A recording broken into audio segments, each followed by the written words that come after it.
We're on the east coast of Australia, and Australia is a continent rich with Indigenous story. The Aboriginal peoples of Australia have more than 60,000 years of story about human origins and our place in the cosmos. But the threat to that whole canon of information came from the sea when the British arrived and started colonizing their country. The same could be said of the ancient knowledge of Egypt, when Egypt's hegemony was threatened by forces from the sea. It was the overseas Catholic forces of Spain and Portugal that did the same to the indigenous knowledge of the cultures of Central and South America. And the same could be said of many African countries as British, French, Dutch forces arrived, and of course on the continent of North America with the arrival of the British and French and Spanish. Each time, tens of thousands of years' worth of information about human origins and paleocontact became suppressed. But today, I'm going to talk about a different kind of threat to that ancestral knowledge.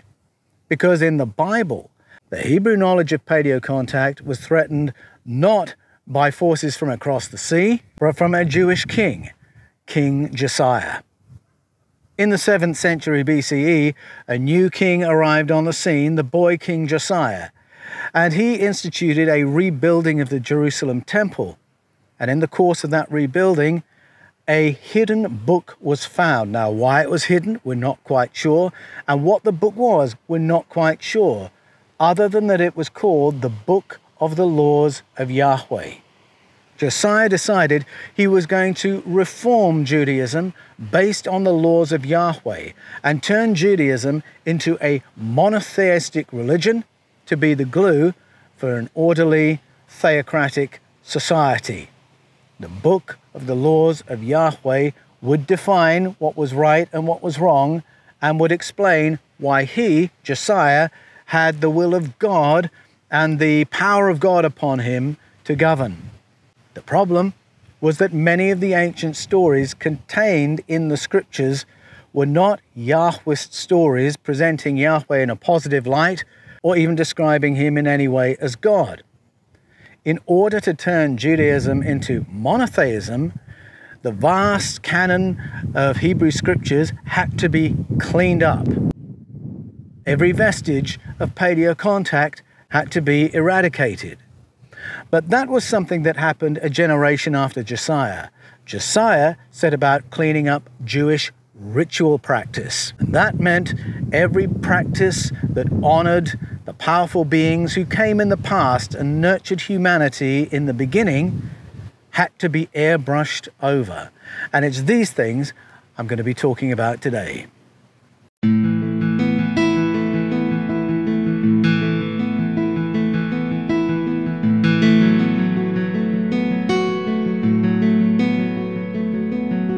For 15 years, I taught pastors hermeneutics, the principles of interpreting ancient texts and the history of Christian thought.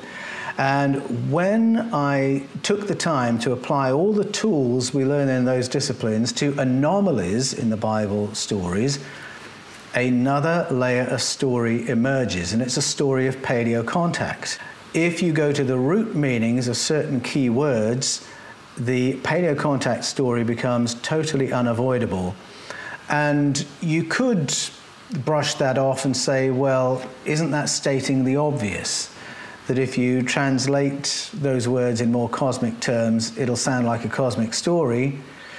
You could brush it off if it wasn't for the fact that that story absolutely runs in parallel with the source narratives from ancient Sumeria, Babylonia, Arcadia, and Assyria.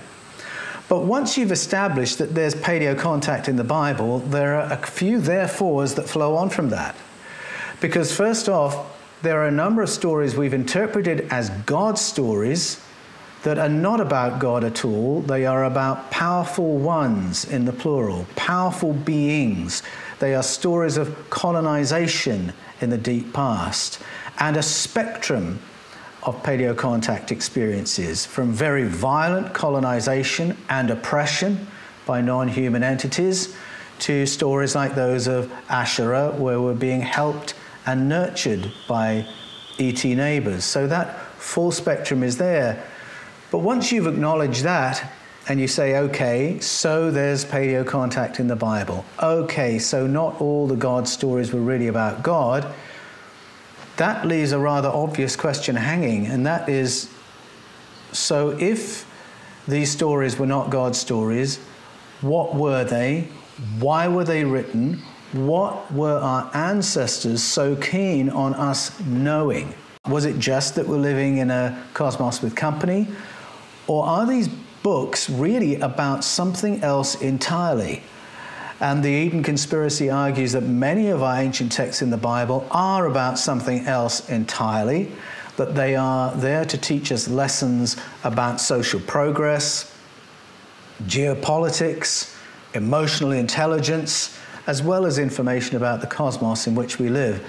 And there is a very rich education in the Bible about how we can progress as cultures, as societies, how we can escape from despotic leadership to something that serves the common good rather than the needs of the 1%. There's incredible rich information all there bequeathed to us by our ancestors that has been translated out of visibility. And it's information that our ancestors believed we needed in order to navigate life on Earth and understand what's happening around us. And so it's with that sense of urgency that the Eden Conspiracy goes back to the text and says, all right, let's resurface this story and think about what it can mean for us today.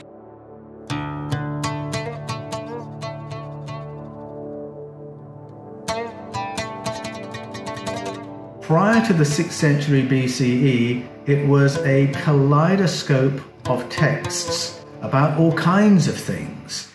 And so you had the Pentateuch, the first 5 books of the Bible, which itself was a library of earlier texts which had been edited together to become books of law, but they actually contain memories of paleocontact, memories of previous civilizations.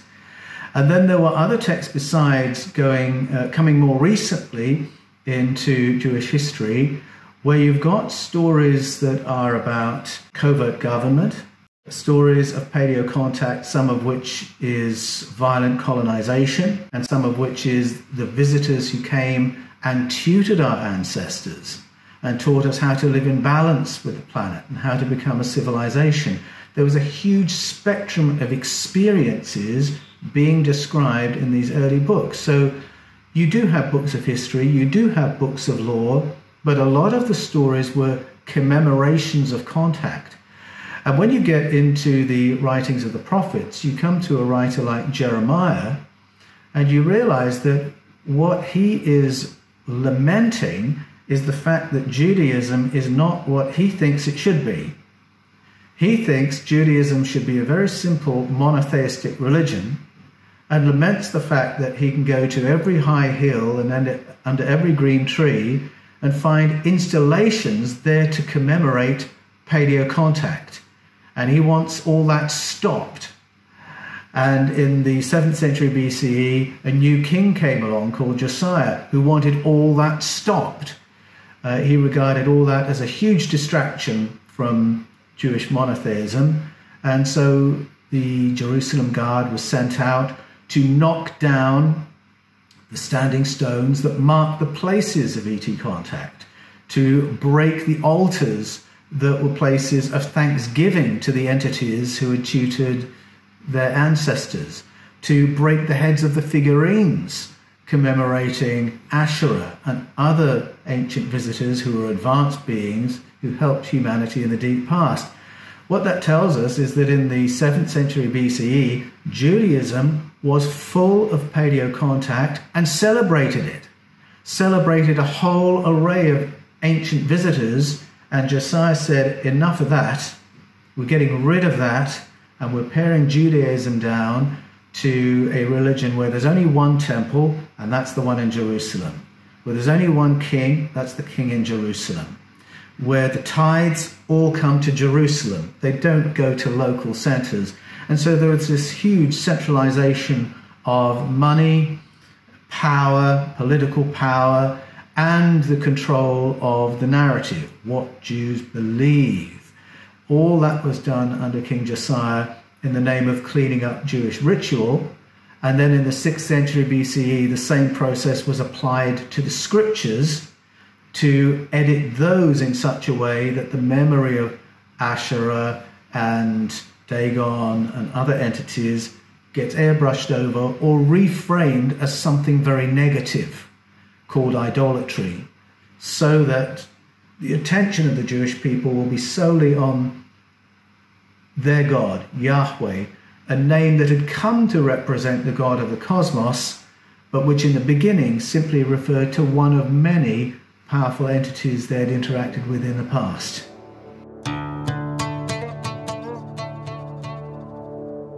Yahweh is the name that really confuses people because it is the holy name for God in the Hebrew scriptures.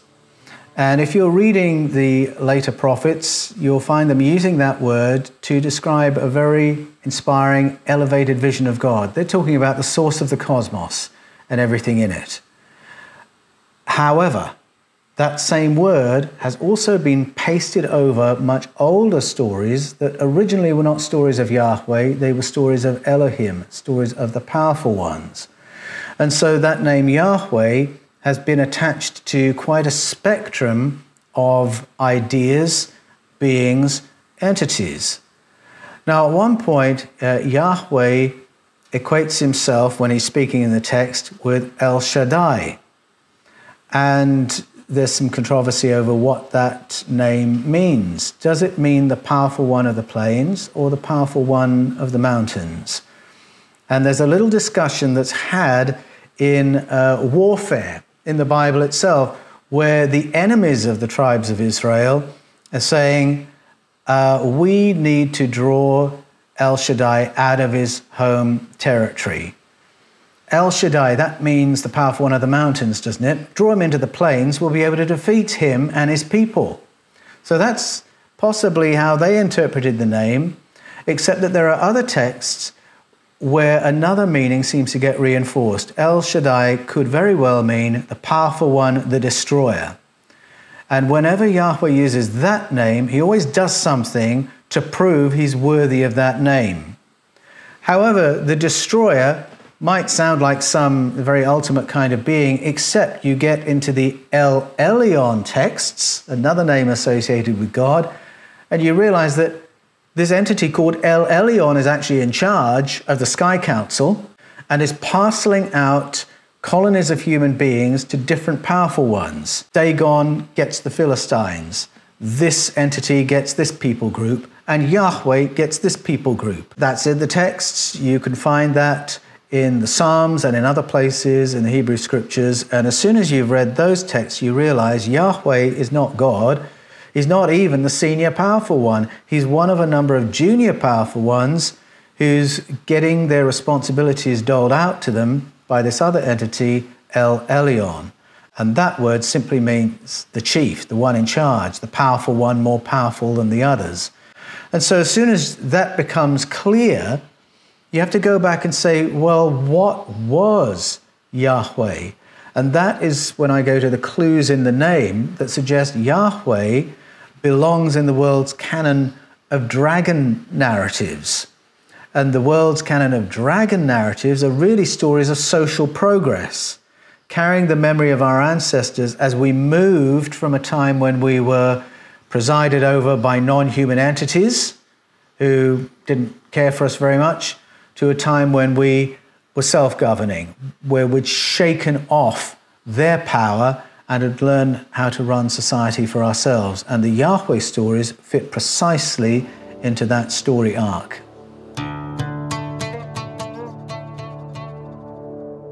Yahweh is the holy name for God in today's Judaism. But when you analyze the history of the Bible, you realize that that name has been superimposed over other stories. So there are far older stories of the Elohim, the powerful ones. And the name Yahweh has been pasted over some of those older stories in the later edit. So what I present in my books is that Yahweh was one of a number of powerful ones. And in the Eden Conspiracy, I point out that he wasn't even the senior of the powerful ones. He was one of a number who had human colonies, geographical areas parceled out to them, and then those powerful ones lived in sort of uneasy rivalry and competition with one another. Yahweh was one of those. I also look at the history of the name of Yahweh because there's a great mystery around what the word means. And I argue that the Tetragrammaton is in fact a loan word. It's not a Hebrew word. It's a loan word from another language. And just to illustrate what a loan word is, in the late 1950s, I believe it was, linguists in Italy started coming across unfamiliar words. And one was sciavolo and another was Siriola. And they found it written down. Siriola was S-I-R-I-O-L-A and sciavolo was S-C-I-A-V-E-L-O. They couldn't find any etymology for those words in the Italian language. There was nothing, no history to those words. They seemed to appear from nowhere. Sciavolo was a digging item, but the Italian language has a word for the digging item. It's la pala. And then they worked out the usage, and bit by bit, the penny dropped. Siriola is city hall. It's an American couple of words, city hall, but written in the sound system of Italian, it becomes S-I-R-I-O-L-A, Siriola. And so they're just written down words that they had picked up while living in America and then brought back to Italy and to Sicily. And sciavolo, well, that's a shovel. Again, it's an American word or an English word which they'd simply spelt in the Italian sound system. I argue that Yahweh is a word like that. No history to it in Proto-Semitic. It's a loan word. It's come from somewhere else. What happens in the Yahweh stories gives another clue. The shape of the Yahweh story fits precisely in the shape of the world's dragon narratives. And those dragon narratives are really stories of social progress. A story where humanity moves from a place of slavery to a place of freedom, from a place of despotic leadership to a place where we discover each other, learn to organize, learn to act in solidarity, and build society for ourselves from the grassroots. That's the rough shape of the dragon stories, and the Yahweh stories fit precisely into that scheme. Now, it's a bit shocking to many if I say Yahweh, dragon stories in the same sentence, but if I tell you the names of some of the ancient dragons from around the world, you might notice something. Coca in Portugal and Spain, Kur in Greece, Quetzalcoatl, Cucumats, Kukulkan in Mesoamerica, Kuchedra, Ikuchu in Japan, Kolkis in Georgia, Akek in Egypt. Every one of those names, you've got k in the name, or in the name. And so I argue in Echoes of Eden, and I refer to it again in the Eden Conspiracy, that those names are the evocation of a sound that our ancestors have remembered, a sound they associated with the ancient dragons.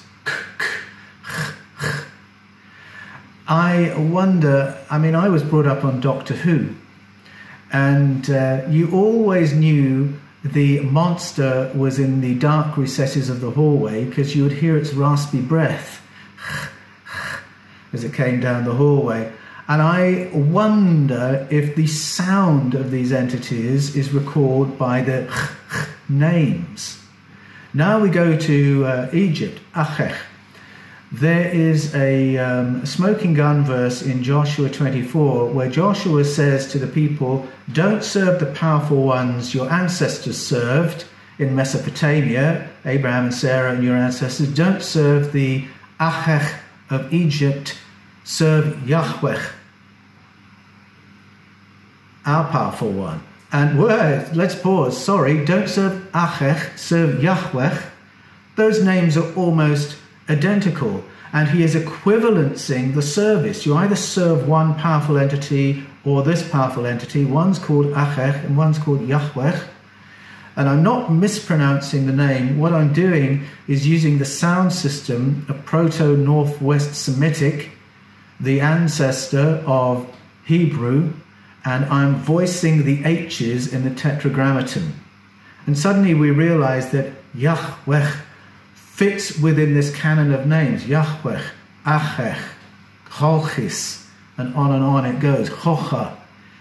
It's the same kind of entity, the same kind of name. So that really drew my attention back to the Yahweh stories and realizing that there's a pivot in the story where we start off with people being governed directly, the tribes of Israel, governed directly by Yahweh. And then just like in all the other dragon stories, they reach a point where they say, no, we don't want to work for you anymore. We don't want direct rule by Yahweh. We don't want unaccountable power. We don't want our lives to be all about providing you with beef and lamb, virgin girls and gold, because that's what all dragons want, and it's what Yahweh wanted from his people. We are going to be governed by one of our own henceforward.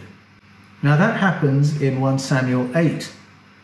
If Yahweh is supposed to be Almighty God in that story, it becomes a nonsense. Why on earth would the tribes of Israel say we don't want direct governance by Almighty God, we want a human king instead? If what you want is advantage on the battlefield or advantage in diplomacy, you're not going to get better advantage from a human being than from Almighty God. So it's a clue that in that moment Yahweh is referring to a kind of non-human leadership that the people don't want. And in an instant that you switch the translation, you realize this is the same as all the other dragon stories, except that there is a PS. Because even though the people fire Yahweh and say, we don't want your leadership anymore, he appoints his own successor, Saul. And when his successor isn't violent enough in war, Yahweh gets rid of him and finds a man after my own heart, David, someone who is renowned, of course, for being willing to use murder simply for his own pleasure to clear the pathway to a happy royal marriage. A man after my own heart, says Yahweh. But then when David begins to question Yahweh's orders around warfare, David only wants to win winnable wars, so he counts his troops, and Yahweh brings about consequences. Punitive action is taken, and 70,000 of David's own fighting men are killed as a punishment for David questioning orders. And so now we realize the story has gone beyond the usual dragon story, and it's giving us a lesson about covert government that says just because you've replaced a king with a president, or a king with a prime minister, or there's been a regime change, doesn't mean that the power behind the throne has changed. Doesn't mean that the hidden hands defining public policy are any different to what they were before. And to express that in modern terms, it happens in Australia for sure. I know it happens in Great Britain. It probably happens in the USA as well, where major corporations make significant financial donations to both sides in a general election, both major parties, so that whoever wins the election, there will be kickbacks, and the same hidden hand continues to shape public policy. Now, those lessons are all there in the Bible when you translate Yahweh as a powerful one. Translate him as God, and all that wisdom evaporates, so that we're back to square one in working out how the world works. We're really being given quite an education in the realpolitik of planet Earth. First of all, that story is telling us there is a non-human layer to human governance, and our ancestors are saying you will never understand fully why certain things happen on planet Earth until you realize there's that non-human layer. And then it's teaching us about covert government and to look out for that. And to lose all that wisdom through this redaction that turns into a story about God is a terrible loss. And the Eden conspiracy seeks to shine a light on this earlier layer of information, which is oh so relevant to the 21st century.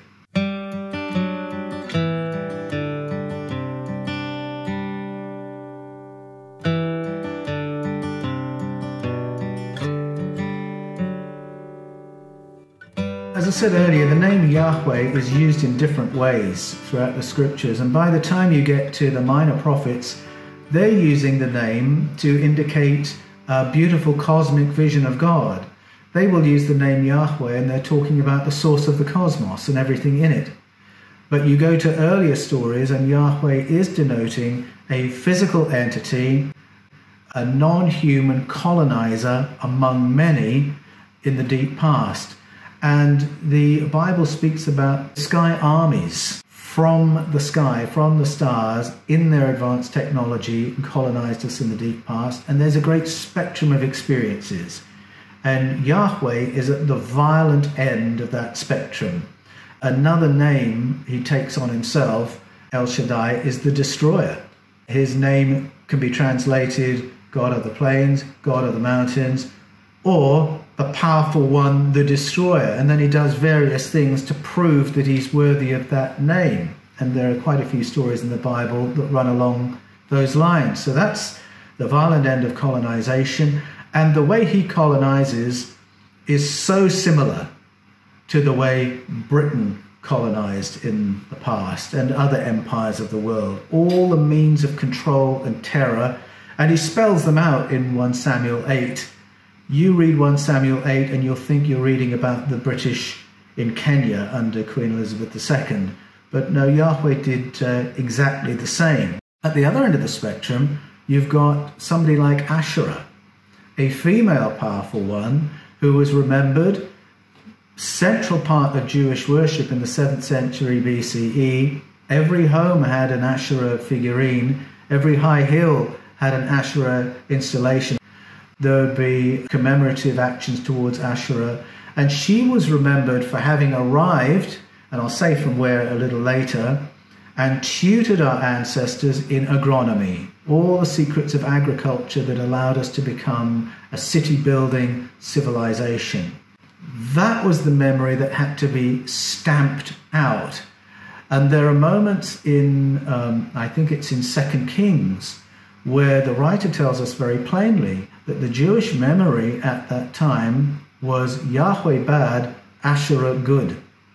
It says they disparaged Yahweh, they spoke slightingly of him, and they rejected his laws. But they remembered Asherah with affection. Now, the writer of 2 Kings tells us that, but in such a way that the reader's reaction is supposed to be, oh, how shocking! But the moment you separate the writer's opinion of what's happening from his report of what's happening, you realize he's just told us that Judaism at that time was very different to what we think it was. And it was one that honored our ancient visitors. And in that respect, it makes the Bible an incredibly valuable resource, giving us a window into the worldview and cosmology and memory of our ancestors.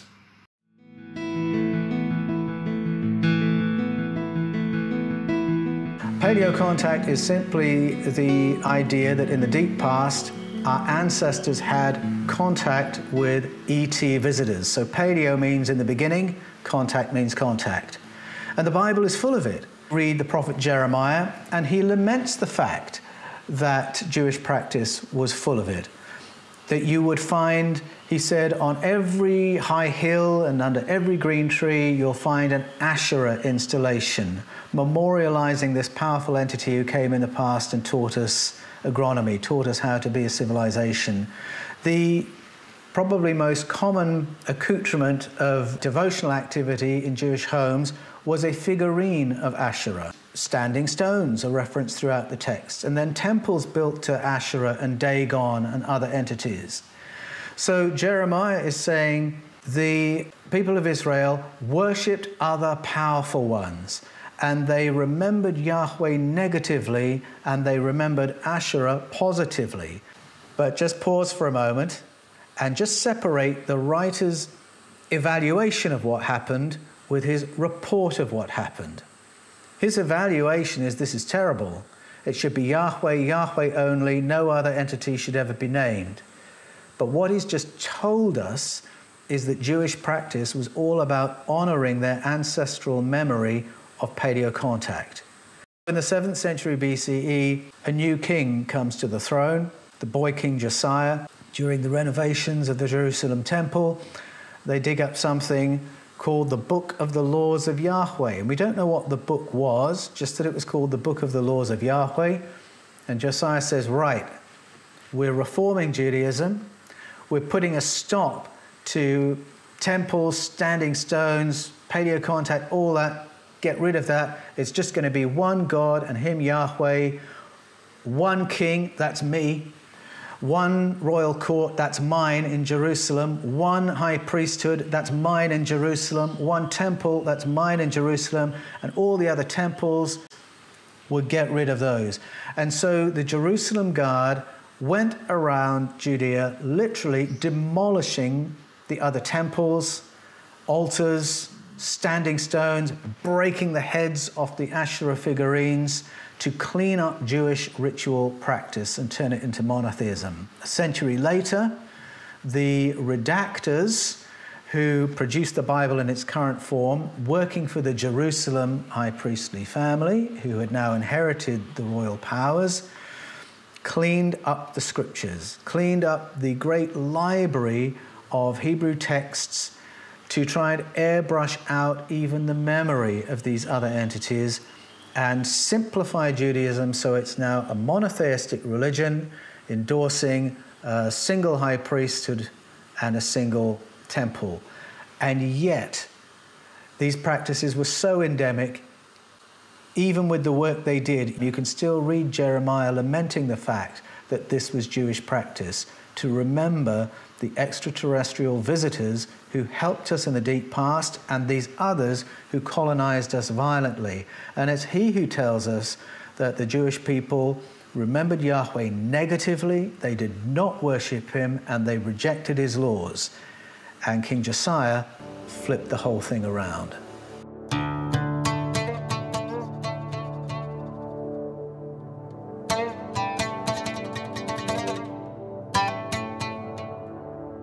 You look at Josiah and what he did, he could have picked from a whole range of entities to say, well, we'll make this our God.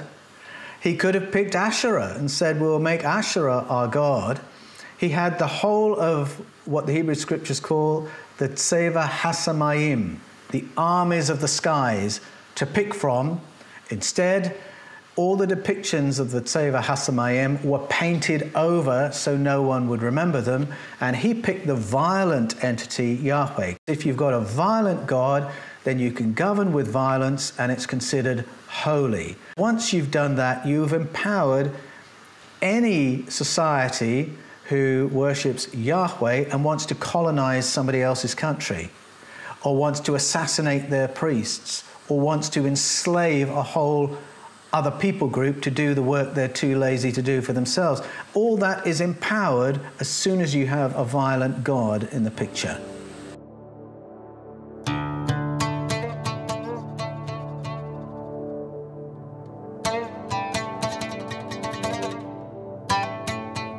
Asherah is a fascinating figure. As I say, she was clearly very central to Jewish worship. We find her in carvings throughout Judea, throughout the Levant, and further afield. She is a powerful female figure. And when I say powerful, many people will know the ancient carving of Gilgamesh, which shows him a very tall, powerful, bearded figure, and he's holding a lion under one arm. And the size of the lion, I mean, it looks like a lap cat in comparison with him. So that shows you the size and power of Gilgamesh, the crossover king between the ET kings and the human kings, according to Sumerian story. Well, we found carvings of Asherah where she's holding two lions on a similar scale by the ears. So she's a very powerful figure, very feminine as well. She's often portrayed bare-breasted and with big bouffant hair. But she's always associated with agriculture, and fertility. She is the one who came and sat with our ancestors and taught us which plants are good for food, which are good for medicines, which are good to avoid, which berry you should eat if you don't want to have a baby, which berry you should eat if you want to have a baby. So she's associated with all that story of the nurture of humanity, stories that we hear from cultures all around the world. And what's very intriguing is we have a little insight on where she came from.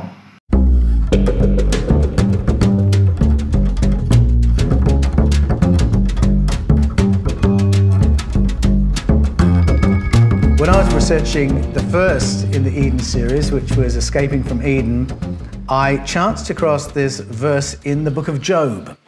And many scholars believe Job is actually the oldest piece of literature within the biblical canon. It's not the beginning of the storyline, but it's the oldest book or manuscript that has found its way into the canon. And there's a verse there that talks about 3 regions of space exercising power over Project Earth: Orion, Sirius, the Pleiades. And as I continued my research, I realized those 3 regions of space are repeated constantly in indigenous narratives and in ancient traditions to do with the cosmos. So that got my attention. The Pleiades gets very favorable mention in many indigenous cultures. Native American people, Aboriginal Australians talk about it. In the Eden conspiracy, I point out that the idea that our ancient tutors, because it's always a benevolent connection with the Pleiades, according to our ancestors, that our ancient tutors came from there. It's there in the Hebrew tradition, and it can be confirmed if you go to a rather interesting place called Tel Al-Farah. And in the Eden conspiracy, we go there and we look at what has been found on that site in Samaria, S.A. Samaria this time, excavated since the 1940s by Roland de Vaux. And one of the most interesting things he found there, first of all, standing stones. Now, standing stones occur all around the world, and they were our ancestors' way of marking the places of first contact with ET visitors. And that's exactly the role they play within the Bible as well. So when Jacob has his encounter with beings coming from space down to planet Earth and going back up into space via the ladder that he describes, he erects a standing stone to say this is where that happened. Well, Tel Al-Farah has standing stones indicating it was a place of contact as well. Who did they meet in that place? Here is another object to tell us, and it's called a naos. Now, a naos is a really interesting kind of thing. It's a doorway, and usually there's a powerful being appearing in the doorway, but there's nothing around the doorway. There's nothing behind it. And if you ask an archaeologist, what on earth is that? He'll say it represents a temple. There's no building at the side, there's nothing behind that doorway, but we consider the building to be implied. And so what this naos means is that there was a temple to Asherah in this place, because Asherah is the figure, female entity standing in the doorway. But if I say to you, imagine a doorway that goes to nowhere, that has nothing behind it. It's just a doorway, and yet beings can come through that doorway. Well, we have a word for that, and it's portal. And if you want to know where Asherah came from, because Asherah is the ancient primordial tutor of humanity, according to the biblical stories, there's a little marking on that naos showing a crescent moon and a bunch of stars. What do those mean?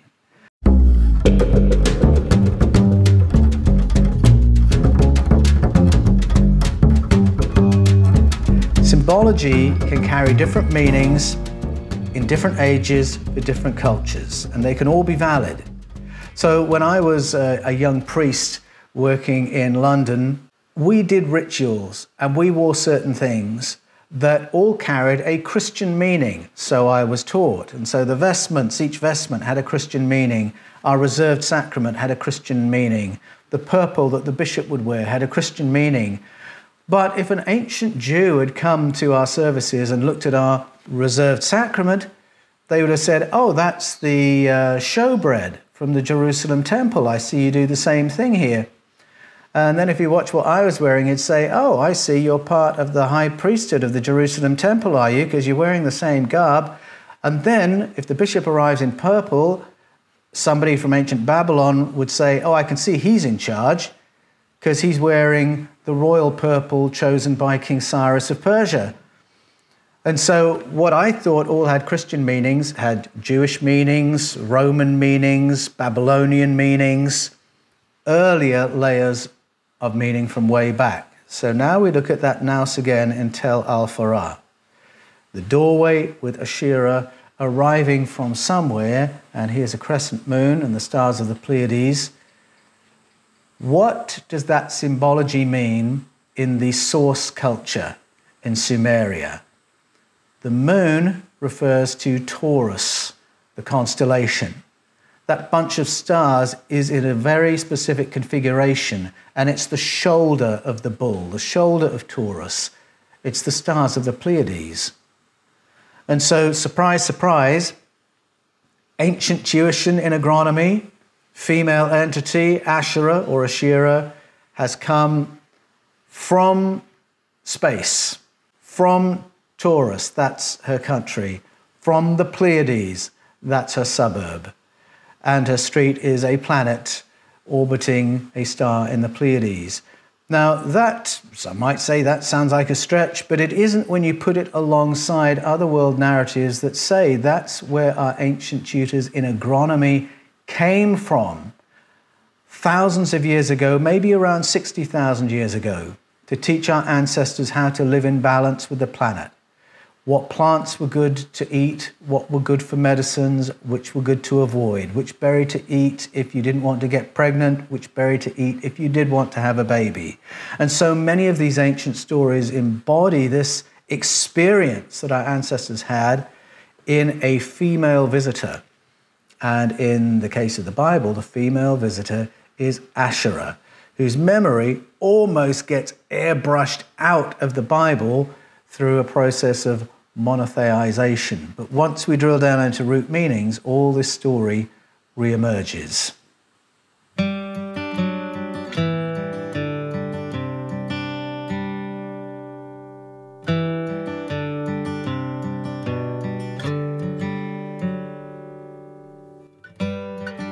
The biblical memory is part of a world canon of memory about the history of the human race and the history of human progress. And again, all that disappears if you just listen to the value judgments of the biblical narrator saying, oh, they all worshipped Asherah, wasn't that awful? We need to pause and say, why? Why did they? Who was she? And this whole other story emerges. When that cleanup happened of the scriptures, the whole female side of the paleocontact story vanishes. And you're just left with the male side, which is all about control, an ordered society, law-giving, law-keeping. And all this nurture and grassroots energy disappears. If you listen to the Zulu people, they have a memory of a figure very similar to Asherah, and that's Mbabwana Warisa, who taught them farming, taught them how to live in balance with their land. And if you spend time with original Australians, talk about the experience of initiation, you'll discover that all the learning that happens to do with farming, living in balance with the land, health, all that information comes from the women. And I think that idea that this is the women's contribution to culture build in that way, to provide all the bedrock for society, I think can be traced back to these largely female entities who are remembered for this tuition in the beginning. And I think that their role was inherited from figures like Mbabwana Warisa and Asherah. This gets lost as well. That's women teaching men. something which has been a taboo in many cultures. That's the primordial education.